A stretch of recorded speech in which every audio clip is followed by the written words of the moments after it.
Today, inshallah ta'ala, what I hope to discuss with you is a very important, crucial topic, which is the effects that liberalism has had upon not only the world, not only the Western world, but the world all over, and especially upon us Muslims, and especially the Muslims that are living in the West.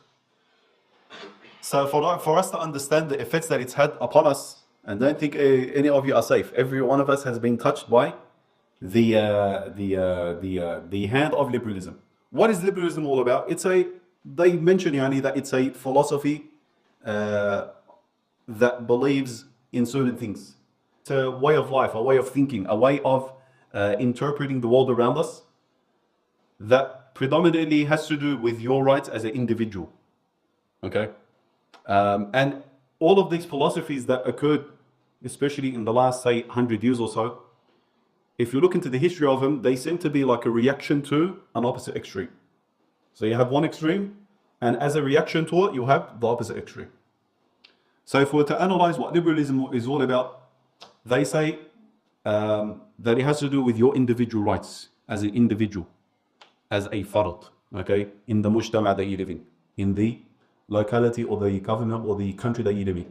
Your rights as an individual. What they mean by your rights is what you can say, what you can do, what you can get up to, what type of income you make, to the end of it. So that's the whole idea of liberalism, that you as an individual, you have a right to say what you want, to do what you want, to adhere to what religion you want. And the government should not in any way coerce you or control you or force its way upon you in any way. They say the government, its role should be to protect your liberal rights, to protect your property, and to protect you as an individual. That's all.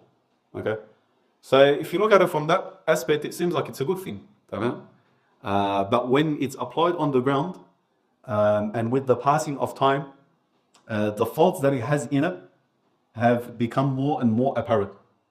So what was it a reaction to, or what's the opposite of liberalism? The opposite of liberalism is what you would call a authoritarian state, whereby the government controls everything you say, everything you do. Whatever you do or say or go, the government is watching you. It's on top of you. Okay. Some also claim that it's the opposite of being a conservatism. Conservatism is where that you hold dear to, or you strictly adhere to a certain way of life, a conservative way of life, a traditional way of life. So they consider liberalism as the opposite to this. Okay? Fine. How have we all been touched by it? Again, if you look into the history of liberalism, they say it's tied with democracy and capitalism, which are like the key governments, or all the powerful governments of our time, namely the West, led by America. They are a democratic state, and their economic, you can call it the economic way of doing things is capitalism. Okay. With democracy, again, if you look into it, they say it's the right of the people to rule over themselves how they see fit. It's not the right of a government. It's not the right of a religion. We as a people, we decide among ourselves, we appoint leaders from ourselves, and these leaders come out with laws that best suit us, represent us. Again, in theory, it seems like it's a good idea. If we're to analyze what I just mentioned through the lens of Islam, the lens of Sharia, the lens of the Quran and the Sunnah, what does Islam, what does Sharia say about these concepts that I have mentioned?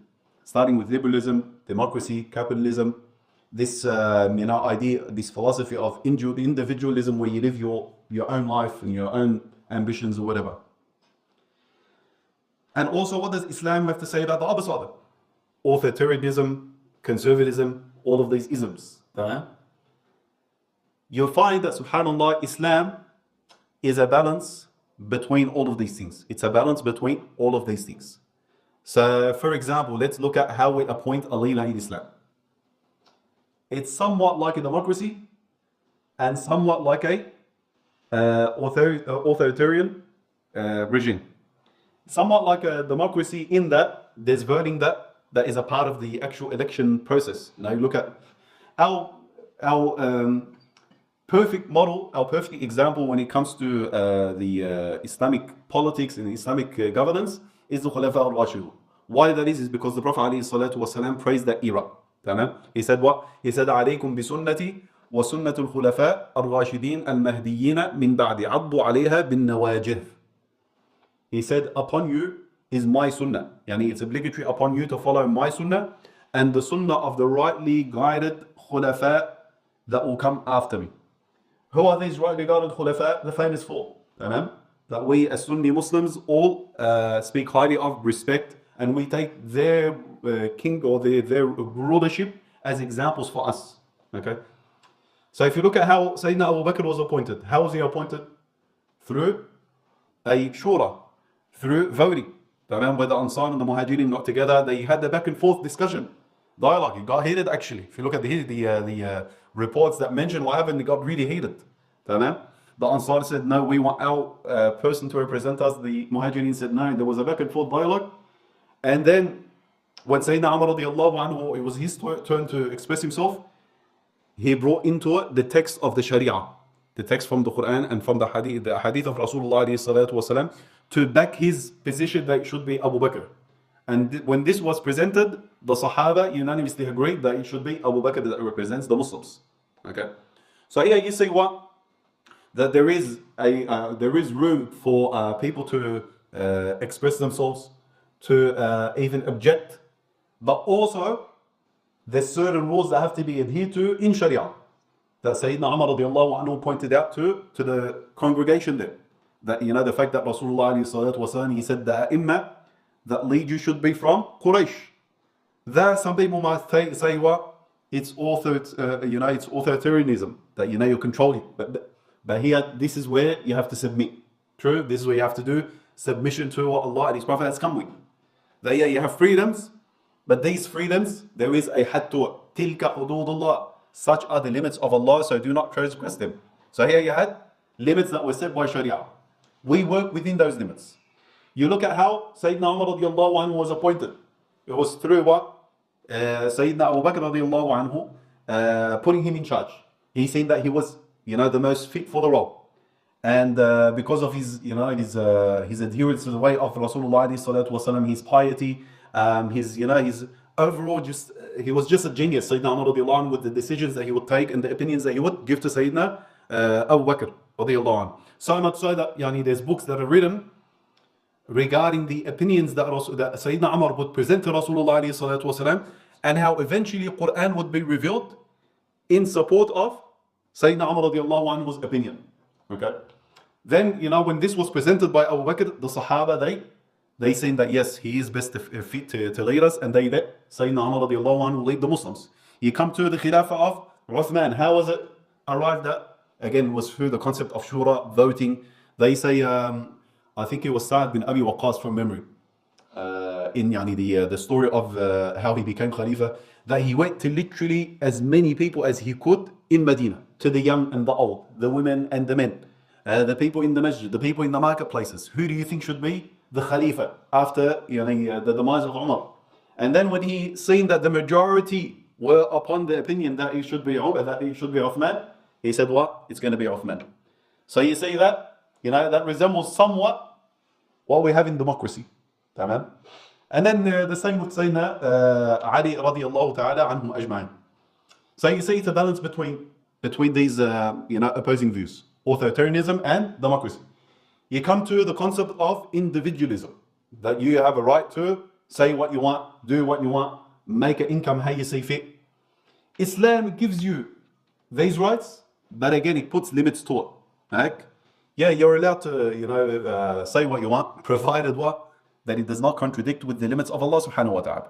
You're allowed to get up to what you want, again, provided that it does not, you're not crossing the borders that Allah subhanahu wa ta'ala has set for you. You're not falling into haram. You're not falling into something that contradicts the religion of Allah subhanahu wa ta'ala. Other than that, no one can tell you anything. You're free. The government is not allowed to control the way that you carry yourself. So again, it gives you that freedom of being an individual, having your own life, your own choices, whatever, but also puts those limits for your own safety, not for the safety of the government, not for the safety of the ruler, no, for your own safety in dunya, and also more importantly, what Islam has in mind is your akhirah also. So it doesn't limit your view, your out view just to the dunya. No, it expands beyond that and it tells you that no, there's actually a more important life to come. And the decisions that you make here are going to affect your akhirah, your hereafter. So we're going to put these limitations on you so that you're also, just like we're giving you safety in this dunya, we also ensure that you have safety in the akhirah. Tamam? Allahumma salli ala Sayyidina Muhammad. The Prophet alayhi salatu wasalam. Now this happened at the time of Sayyidina Umar radiallahu anhu. We're going to get to it, inshallah ta'ala. One of the Sahaba, he perfectly defines to us what it means to be a liberal Muslim, if we can say that. What liberalism means in Islam. Okay? So yeah, you see again, that balance in Islam between these opposite views or opposite philosophies. You come to concepts like authoritarian regimes. We see Islam again limits that. It's against it. It's against that the ruler controls your life. They put you under a microscope and they observe every harakat that you do, whatever. It's un-Islamic. So much so that they mentioned in the biography of Sayyidina Umar radiallahu anhu that he once overheard a commotion in a certain house, and it seemed like there was a party of some sort. Okay? So he jumped the fence because he's the Khalifa at the time. And he seen that he was a man getting drunk. So he said to the man, I've caught you red-handed. What are you getting up to? So the man, he said to him, he said, Ya Umar, you have seen me doing this act, but what did you do to arrive at that? You actually crossed the limits. You invaded my privacy. I am doing this in the privacy of my home. What gives you the right to jump into my house and see what I'm getting up to? So Umar radiallahu anhu left the man. He said, he has a right, and he left him. So you see how, again, Islam is against this type of authoritarian mindset that we currently see in a lot of places, unfortunately, in the world. Okay. In the West currently, what we're currently living under, the government, is a liberal government. In the history of liberalism, they say it's gone through stages. You've got like the classical liberalism, then you've got the modern liberalism, then you've got the neoliberalism, and they all have the pros and cons and updates that they have gone through. We currently in Australia are living under a democracy that can be labeled as a neo-liberalist government, and you also happen to be like the way the economy works is under the concept of Allahumma salli ala Sayyidina Muhammad, capitalism. Okay, how does that affect you as a Muslim? It affects you whether you like it or not, because the system that you're living under inevitably is going to have an effect on the way that you view the world, the way that your children view the world, your education, your environment, your social life. All of that is affected by the government that you live under. So as a result of us living under this type of system, this government, this way of life, what's happened is we unfortunately have started to copy the ways of the non-Muslims. And this is, subhanAllah, this is like a miracle that the Prophet ﷺ, one of the signs that he informed of that hour is that the Muslims will start to imitate the non-Muslims. The beautiful hadith narrated by Imam Bukhari and Muslim and others.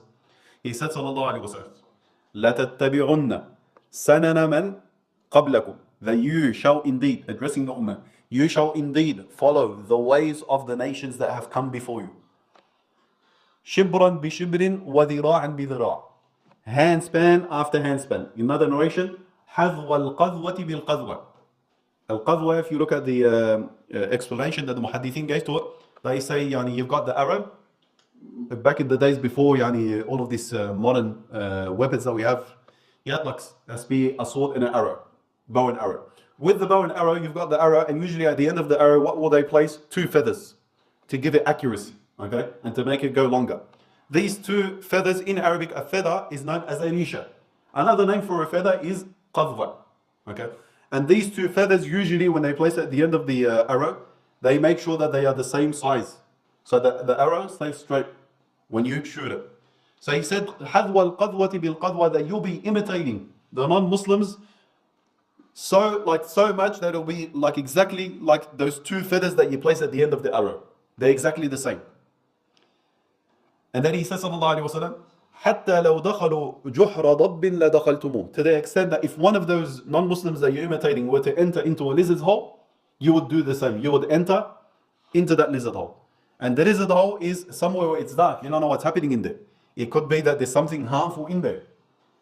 Some scholars, they say that the lizard hole, why the Prophet ﷺ could have mentioned other types of animals or other types of holes. Why the lizard hole in particular? They say because the lizard digs exactly to its size, to the extent where the lizard finds it extremely hard to even turn in the hole. So there's no return. You're going in there, there's no return. You can't even turn back. That's to the extent that you'll be imitating them too. So the Sahaba, they said, Ya Rasulullah, al-Yahud wa nasara, that Ya Rasulullah, do you mean by the Ummah Salifa, the previous nations, the Christians and the Jews? The Prophet ﷺ, he said, فَمَنْ, who else could I have intended? Yes, it's them. It's the Yahud and the Nasara. If you look at currently the world stage, those that are leading the world is the Western world. And the Western world, there's this weird alliance that they have come to between what? Christianity and Judaism. The, what do they call it? The Judeo-Christian alliance. Tamam? Subhanallah, and the Prophet ﷺ, the Sahaba mentioned those two, he said, yes, that's them. So that's who's leading the world. And what's happening? We're living under their rule. And we're being affected by their way. Some more than others. In another hadith, the Prophet ﷺ, warning us against this, he said, مَنْ تَشَبَّهَ بِقَوْمٍ فَهُوَ مِنْهُمْ. Whoever imitates a people, he will be considered as among them, as being among them. He'll be resurrected among them.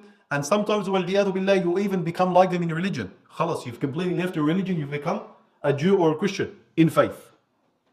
So it's a very dangerous time that we live in. Okay? If I were to ask you, what is the definition that Islam gave to liberalism? Okay? Because liberalism itself, like to be liberal, to liberate yourself, it's like linguistically, it seems like something which is sought after, it's something which is praiseworthy, it's something which is good. Okay? But again, it just depends on what type of liberalism you're talking about. Okay? So just like the West has its own version of liberalism, we also in Islam have our own version of what it means to be liberal. So what I want to mention to you, inshallah ta'ala, is one narration. It's a famous incident that is reported by the historians. It takes place at the time of Sayyidina Umar radiallahu anhu's khilafah. Sayyidina Umar radiallahu anhu, in the 14th year of Hijrah, he sends out armies towards Iraq to take on the Persians. And the Persians at the time were like the superpower. Okay? They had endless armies, endless resources, endless influence over the world. To the extent they say that they actually occupied for a period of time the lands of Yemen, which were Arab lands. So anyways, 14th year Hijri, he sends out an army, and the leader of the army is Sa'ad bin Abi Waqqas. What ends up happening is the army of the Persians and the army of the Muslims end up meeting in Iraq in a place known as Al-Qadisiyah, which is close to modern day Najib in Iraq. In Al-Qadisiyah, before they go to war, there are negotiations that take place, back and forth discussions. Sa'ad bin Abi Waqqas, one of the people that he ends up sending to the king of the Persians of that time, is a man by the name of Al-Lib'i. Al-Lib'i radiyallahu ta'ala anhu wa arda. So I want to mention to you the conversation that takes place between one of the foot soldiers. Al-Lib'i, he's not like very rarely mentioned, okay? And he's not like from the Ashara Mubashareen, he's not from the Sarikhin al-Awwaleen. He comes later on, but he shows you the mentality, the way of thought that all of the Muslims at that time had. Okay? There's a discussion that takes place between him and the king of the Persians. And prior to that, the king of the Persians, what he wanted to do is he wanted to show off to the messenger, the Muslim that was coming, Al-Rib'i, the aura that he had, the influence that he had, the wealth and the power that he had among his people. So he put on, as they say, he put on his best act. Okay? The report mentions the following. ثم بعث إليه سعد رسولا آخر. That Sa'ad bin Abi Waqqas sent to the king of the Persians in Qadisiyah in Iraq another messenger. وهو ربعي بن عامر. A man by the name of ربعي بن عامر. Remember that name. فدخل عليه وقد زينوا مجلسه بالنمارق المذهبة والزراب والحرير وأظهر اليواقيت واللآلئ الثمينة والزينة العظيمة وعليه تاجه وغير ذلك من الأمتعة الثمينة وقد جلس على سرير من ذهب ودخل ربعي بثياب صفيقة. So just before Rib'i had entered, the king had ordered for his tent or his palace there to be lavishly decorated. So they brought out, gold and silver and pearls and fancy cushions and carpets, and the king's throne was brought forward, and he wore his crown, and he was sitting with great majesty before his people. Then Rib'i, out of nowhere, he enters with simple clothing. وَسَيْفٍ وَسِتْرٍ وَفَرَسٍ قَصِيرًا. And he had with him a sword, plain sword, a shield, and he had with him a horse that was somewhat short or small. Not like this massive Arabian horse, just a normal small horse. وَلَمْ يَزَلْ رَاكِبَهَا حَتَّى دَاسَ بِهَا عَلَى طَرَفِ الْبِسَاطِ. And he kept riding his horse into where the king was. He was like, you can imagine like a palace or a massive tent of some sort, extravagantly decorated, and he keeps walking or riding upon his horse into where the king is. And he started to step onto the carpet, the lavish carpet, with the hooves of the horse. ثم نزل وربطها ببعض تلك الوسائل. Then Rib'i got down and he tied his horse in one of the cushions that they had there, these lavish cushions. وأقبل عليه وسلاحه ودرعه وبيضته على رأسه. Then he approached the king, still with his sword, his shield, and his armor. So obviously everyone was saying this is against protocol. You can't just do this to the king. Don't you have any respect? فقالوا له ضع سلاحك. So the soldiers there, they objected. They said, put down your weapons. فقال إني لم آتيكم. He said, look, I'm not the one that has come to you. You guys have asked for me to come. You guys are asking for someone from the Muslims to come so you can negotiate with them. I didn't ask to come here. You guys asked for me to come. وإنما جئتكم حين دعوتموني فإن تركتموني هكذا وإلا رجع. So you have one of these two options. You either leave me to approach in this state of mind, or I'll go back. Which one is it? فقال رستم. So Rustum, the king of the Persians, he said, إذنوا له. Give him permission. Let him come. فأقبل يتوكأ على رمحه فوق النمارق فخرق عامتها. So he continued to approach the king, and with his rumh and a spear, he started to poke all of the cushions that he was passing by. Okay? What's he saying to him, Yani? He's saying to him that this cheap show that you're putting on doesn't work with me. I'm ahead of the game. I know what's happening here. We're not interested in this stuff that you guys are interested in. We're not interested in dunya. فَخَرَقَ عَامَّتَهِ. He ended up poking the majority of the cushions that he passed by. فَقَالَ لَهُ مَا جَاءَ بِكُمْ. Now, eventually he reaches the king, Rustum, and then Rustum, he says, what has brought you here? Where did you guys come from? Because if you look in the history of the Arabs at that time, it was this was unheard of.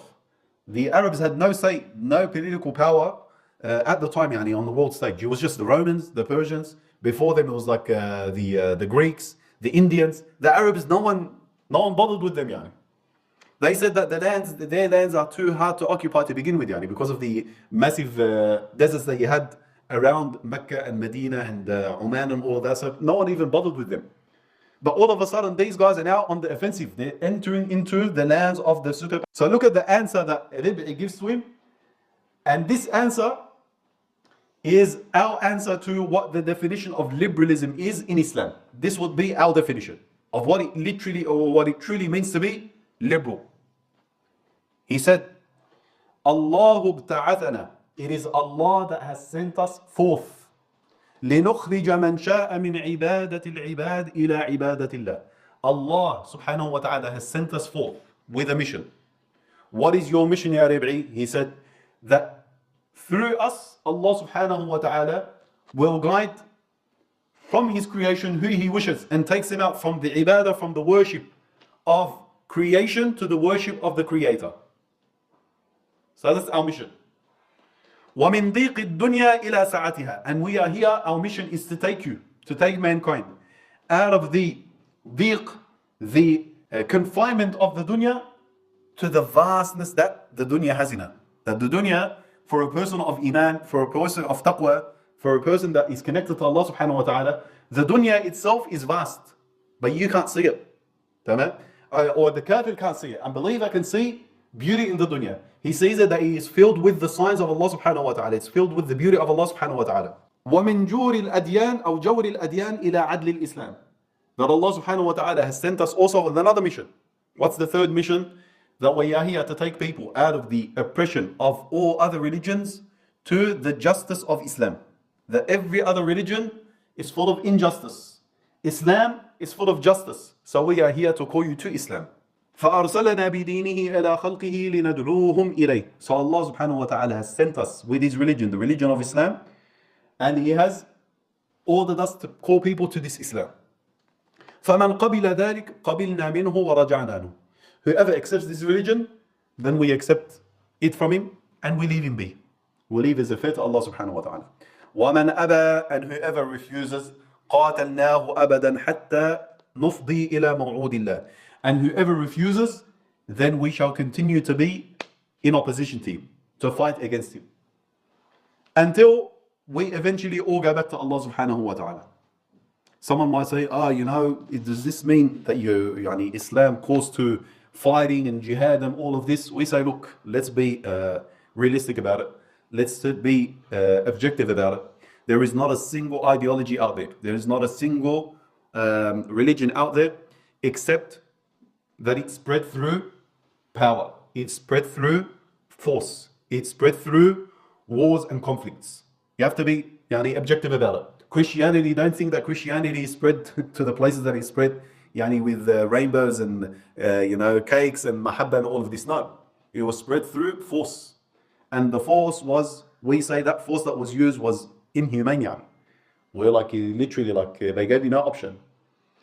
Whatever it may be, Hinduism, democracy itself, democracy. You think the democracy that America is calling us to, it spread to the Middle East, peacefully? No, it was by invasion. It was by occupation. That's how they spread it. So our Islam, we say, spread through two things. Through its da'wah, the power of the message that it has in it, and also through the power of governments, the power of the khulafa, the power of the Muslim armies that subjugated other tyrannic armies, other tyrannic regimes, and put them in their place. Because at that time especially, the Persians would not give you a chance to spread your da'wah. The Romans will not give you a chance to breathe in their lands. That is just unacceptable. And if they had any opportunity to take you out, they're going to take you out. So it's either you take them on or they take you on. That's how it was. And in our times, it's still the same. You're seeing the it's becoming more and more apparent on a world stage, the friction that's becoming more and more apparent between America and China.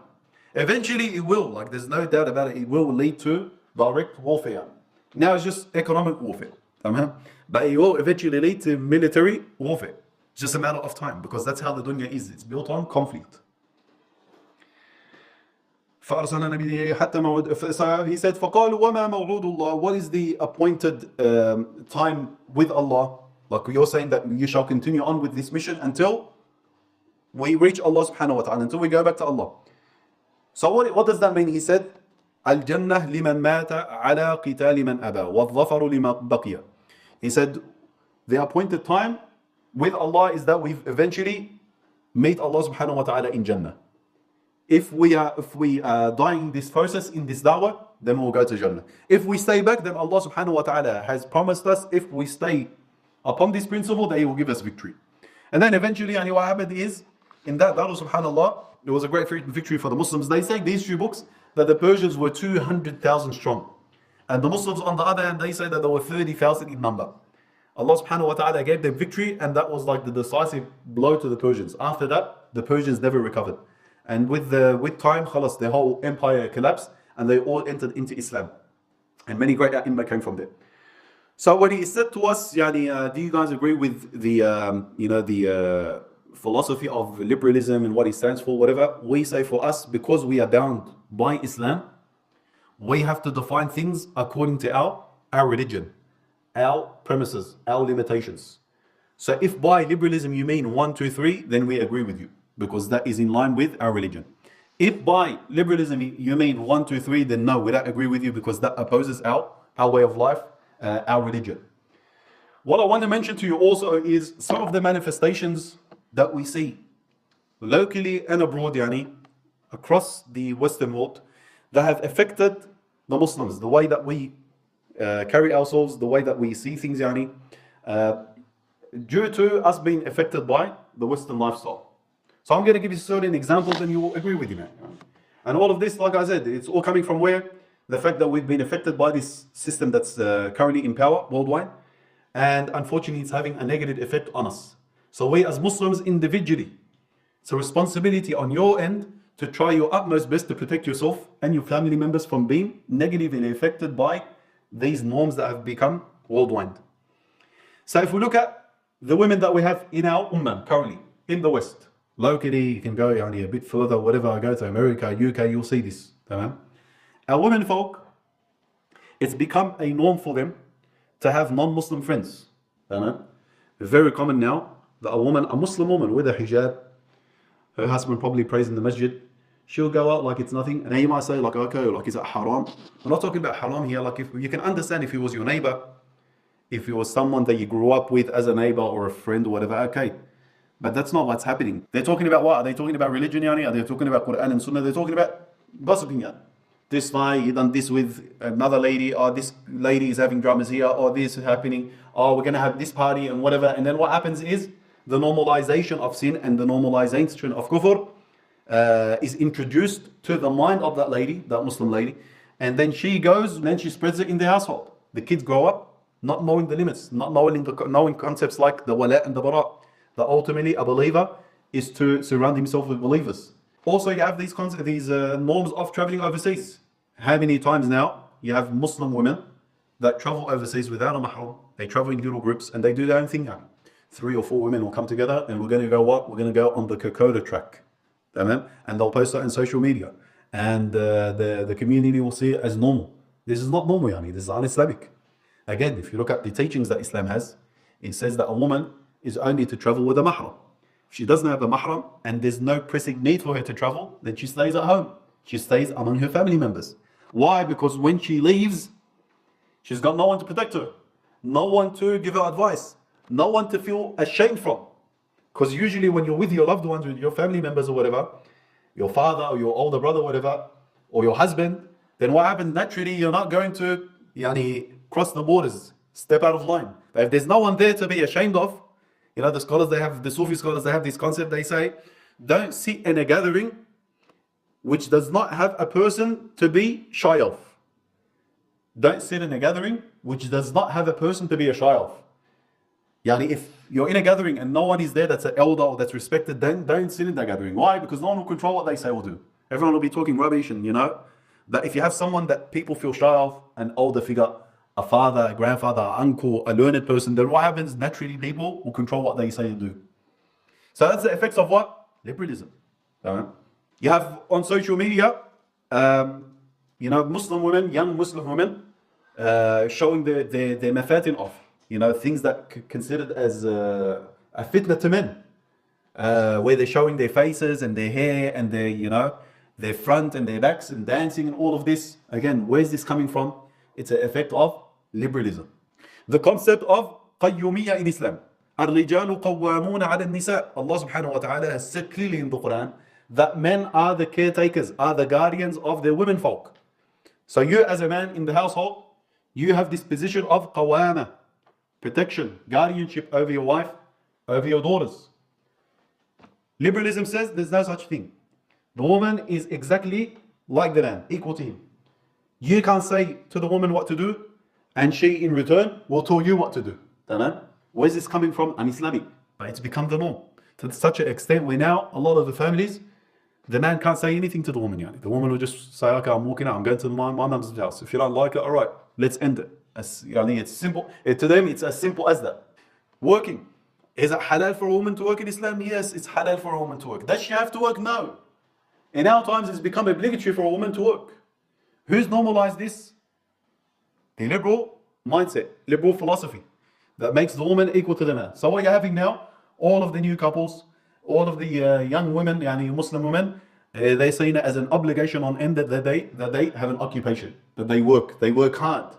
And in working hard, what are they doing? They're delaying marriage. And in delaying marriage, what's happening? Men can't find a suitable spouse. And in doing so, what's happening? The door of haram is becoming wider and wider. When a woman is working, what's happening is she no longer has enough time to take care of her household. Her obligation that Allah subhanahu wa ta'ala has given her is to take care of the household, not to make an income. The income is on the shoulders of the man. And as a result, so she has no time to give to her kids, to her husband, creates more problems within the household. The husband complains, the kids are not getting tarbiyah, they're being thrown into the system, and the system is not Islamic. So what do they get? They get a tarbiyah from the system itself, and the system is based on liberalism. So they come out as liberal Muslims. Subhanallah, just yesterday, wallah, I was invited to a walima, and on the way I took my son with me. It was a long drive, it was like 40 minutes. So on the way, my son, he has a weird way of thinking about things. He's a big thinker on certain things. Sometimes he'll fry you, will say, like, what are you talking about? Other times he'll actually make a good, good argument. He says, you know what, Dad? I said, yeah. He goes, when the man is working, I said, yeah, he's working hard, and it's only fair that his wife at home, she takes care of his house, and she cooks him good food and takes care of his kids. I said, really? He goes, yeah. I said, what's he working for? He goes, he'll be working to make money, and then he brings the money home, and then the mum, his wife, can use that money to cook good food and to take care of his kids. I said, all right, what do you reckon about women working? Like, what if a woman goes out there and starts to become a plumber and an electrician and a this and a that? He goes, but if that happens, then who's going to be cooking the food and who's going to be taking care of the kids? She can't take care of the kids, then she has to give them over to her mum, the grandparents, and they might become too much. I said, wallah, you're untaught. You figured it out. 6-year-old has figured it out, and there's millions of Muslims out there that still can't figure it out. These simple equations. Also, we see an increase in divorces. Every second couple is having marriage problems. Why? Again, the woman is affected by liberalism, and no one can tell her what to do, creates friction in the household, and it's causing a lot of divorces. And when things are turning sour, what are they doing? They're manipulating the system that they have, which is on their side, to take the right of the man away. So this has also become a problem in our community. Where the woman, I know brothers that met their wives in Islamic environments, like in lectures and what have you. And then when things got out of hand, they had disputes, the woman ends up making a whole story. There's like these groups, he told me about it, I was shocked, because there's like these groups where women that are having problems, their husbands join. And what these groups are, it's a bunch of divorced women that give her the rundown of how to pretty much take her husband to the dryers, leaving without a penny. How to set him up, what to do, what to say, when to call the police, what to say when you go to court, whatever. And then the guy, what ends up happening to him, becomes loony. He actually loses again. I've seen grown men cry before me because they have no say in what's happening to their kids, what's happening to their houses. You got people that have worked for 20 years. He's bought a house. He has a problem with this wife. First wife, he's into the marriage. She ends up taking the whole house. Go on. Puts an AVR on him. He's got domestic violence charges that he has to face in the court. She records him going off the kids here and there, which is normal. Everyone shouts at their kids or whatever. Sometimes the father might smack the kid or whatever, or record it and then use as evidence against him. Where's this all coming from? The westernization that we are being affected by. So these are just some examples of the things that it has done to us, to our women.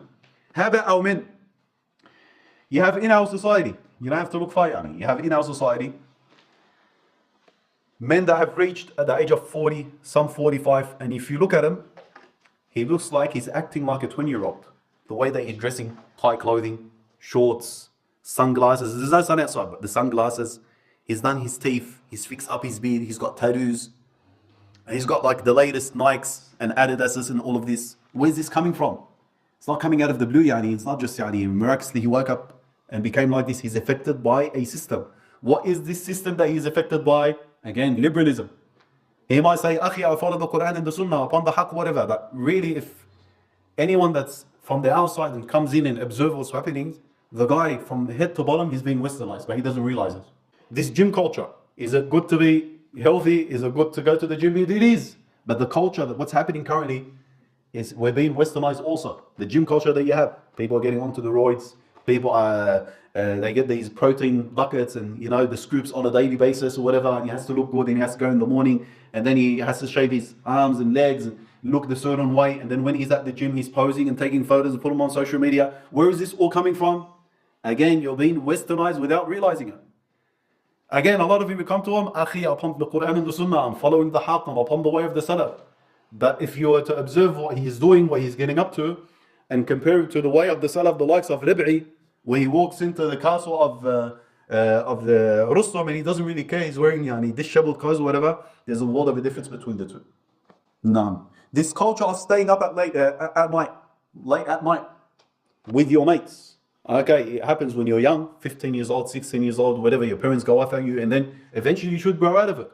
There's a lot of men reaching their 40s, 50s, they haven't snapped out of this yet. They'll stay up at night till 12 o'clock, 1 o'clock, 2 o'clock, they've got families at home, kids at home, they don't care. Where are you getting this culture from? This is not Islamic culture. The Prophet ﷺ taught us that after Isha, if you've got nothing good to do or say, go to sleep. Go home. Spend some time at home. What's happening here? You're wasting your life away. Yalla, let's play Arba'amiyya. Let's play cards. Let's watch the puri. Let's go here. Let's go fishing. Whatever. Okay, if it's once a blue moon, I can understand if it's once a blue moon, but if it's happening literally every day or every second day, then a person has to take himself to account. You have to check yourself. Where are you going in life? Are you really living an Islamic life? Or have you once again been indoctrinated by the Western system? Have you become a part of the problem itself? Are you still stuck in that matrix? A lot of men, unfortunately, in our community no longer have this ghira over there. Their family members, their women folk, they don't have ghira.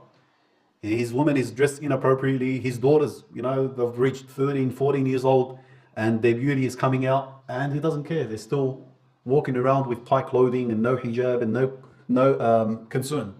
Sometimes the guy will be in the masjid day and night and his wife doesn't wear the hijab yet. And he posts pictures with her and all over social media and all of this. Where's this coming from, yani? This is not Islamic. This is not our way. This is not the way of the Salaf. This is not the way of the ulama. Again, what's happening here is you've been indoctrinated by the Western liberal system. Move on to our kids. What's happening with our kids? They're growing up on TV, on music, on social media. What's TV, what's music, what's social media teaching you? Quran and Sunnah, adab, akhlaq, be good to the parents? Absolutely the opposite of that. Kids, through the cartoons that they're watching, are becoming more rebellious, more filthy-tongued. Through the social media, they're getting introduced to haram at a much earlier age. So kids are having boyfriend-girlfriend relationships at a very young age. 9 and upwards. Tamam? There's incidents where 11-year-olds, 11-year-olds, 12-year-olds are falling pregnant. Muslim women out there. Tamam? No adab is being taught. The Western lifestyle, this liberalist lifestyle, does not care about adab. It doesn't care about akhlaq. It doesn't care about having husn al-dhan with mashaykh and ulama and having tarbiyah. And it's seen as something lame, as something which is backwards, as something which is outdated. No, you've got to be the opposite. You've got to be rude. You've got to be out there. You've got to, say how it is. And then the kid comes out like a afrit. He comes out like a shaitan. By the time he's reached 18, 19 years old, no one can speak to him. What's that a result of? Because you haven't educated him, you haven't created any positive environments at home. So what's happening is he's become, the murabbi for him has become the system itself. And also our kids are growing up without facing any hardships. They don't know what it means to be a bit roughened up. Everything is handed to them on a golden platter. And as a result, later on in life, when that golden spoon is taken away from their mouth, they find it too hard, too tough to cope with the world.